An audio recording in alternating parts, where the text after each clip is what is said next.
the future of the post office is very much in the balance, and Bill Coburn, you are the chief executive of the post office. Yes, I am. And can I call you Bill? No. The problem for the government is they were going to announce this week whether the post office was going to be privatised, or partly privatised, yes. or kept in the public sector. Yes, they should have made a decision on Monday. The Cabinet Committee involved should have made it then, but it was put off until Wednesday. And then it was discussed in full Cabinet on Thursday, and we still don't have a decision. It's absolutely vital. Frustrating for you. It's extremely frustrating. I took the step yesterday of speaking directly to the Prime Minister's office to try and get some sort of an answer. And what did he say? Nothing, really. There was a lot of sound of breaking crockery and some hysterical sobbing. But I hung up. I'm a busy man. No decision was made then. I mean, how do you want it to go? I mean, well, I want to make it absolutely clear that the ownership of the post office is entirely a political matter. It's a government decision. Yes. And the post office board will not, and in fact cannot, express an opinion because of our business code of ethics. Yeah, I see.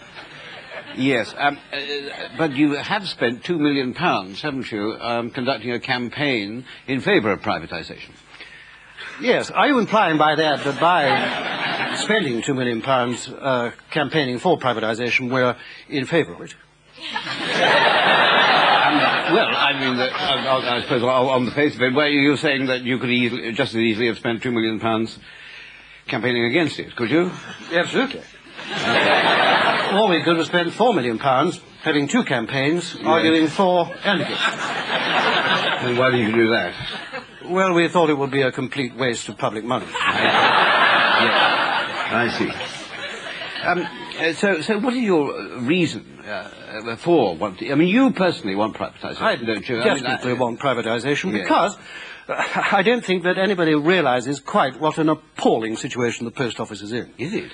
We're standing on the edge of a commercial abyss. But you made £306 million profit last year. Yes. And in fact, you've made considerable profits and ever-increasing profits for the last few years, haven't you? Yes. You've made profits continually for 18 years, in fact. Absolutely true. And you are the most successful post office in the world, isn't that right? We're the most profitable post office in the world. Yes. So you see, yes. You see, don't you, that we can't go on like this. Well, yes. Things have got to change, and change radically. Yes, yes. And why is that? In what way? Well, we've simply got to become a private company. Yes, but a lot of people actually like the post office the way it is. Yes. After all, it provides 180,000 jobs. Yes. It provides a lot of services to people in all parts of the country. Now, just let me stop you there. Because somehow, I don't know how, but you happen to have stumbled on exactly the point. Oh, thank you. No company in the 1990s couldn't employ 180,000 people. No. It's completely mad. Is it? And what are some of them doing? And some of them are driving up to some remote farmhouse in Shetland to deliver a letter to a little old lady. And if the little old lady happens to be blind, they'd be delivering the letter without any charge at all. Really? Yes. Now, this is the economics of the madhouse. Is it? Yes. And so what would you want to do after privatisation? Well, what I'd be forced to do is to sack about 50,000 of the workforce, downsizing the workforce, yes, and of course cut services. You say you would be forced to do it. Why would you be forced to do it? I'd be forced to do it because that would be my responsibility to my shareholders. Oh, I see. Yes, but you wouldn't want to do it yourself. Oh no. No, certainly not. But at the moment, because you're a public company, you don't have any shareholders. Exactly. So, wait a minute, let me see if I can get this right. So you want to be privatised in order that you will have shareholders who will force you to sack all these people and cut all these services.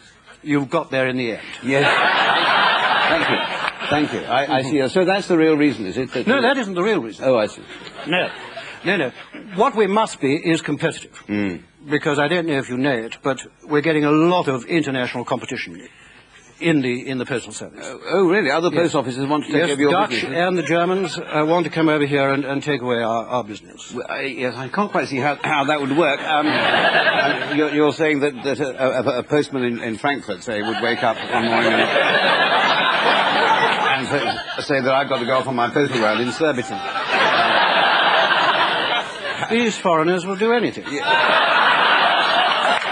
And it's not only the international competition. It's not just the international. Oh, no. No. Well, wait a minute. Sorry, what else is there? Well, I don't want to be a scaremonger at all, but, and this is rather sensitive commercial intelligence, but it may have crossed your mind, even yours, that we may not be alone in the universe. So you're suggesting that part of your post office business might be taken over by alien life forms, are you? The possibility of extraterrestrial post offices does exist. Oh, really? Yes. And they might, and I'm sure we don't know for sure, but they might have just spotted this niche in the market. And then, you see, we'd be very difficult. How would that work exactly? Well, I think it might involve a certain loss of customer service. In what way? Well, the aliens would have to take our mail. Yes. And go somewhere across the galaxy. Yes. And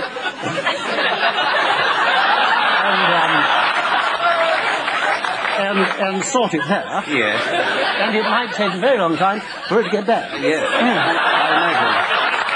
Even at warp factor 10. Yes.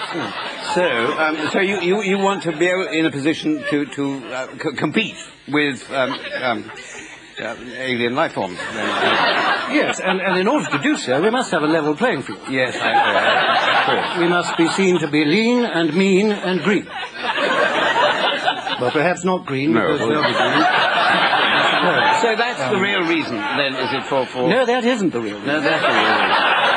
No, the real reason goes back to a time in the early 80s, before the telecommunications part of the post office was hived off. Oh, yes, when there was still the GPO. Yes. Yes. And at that time, I had a colleague called Ian Vallance, now Surrean. Yes, he's now the chairman of BT. Yes, exactly. When they were privatised, he became the chairman. And I think that my deepest feelings about this can be embodied in the very real difference there is between Sir Ian and myself. Well, you mean that he has now, because it's been privatised, freedom to operate in the commercial market, and you haven't?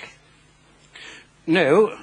No, the real difference is that his basic salary is £663,000 a year, and mine is only £150,000. And your salary is set by the government, of Yes. course. Have you ever tried to live on £150,000 a year? It's next door to impossible. That is the real reason, is it, the difference in the salaries between... No, no, not entirely, because that would be rather petty and personal. No, we've got to look to the future.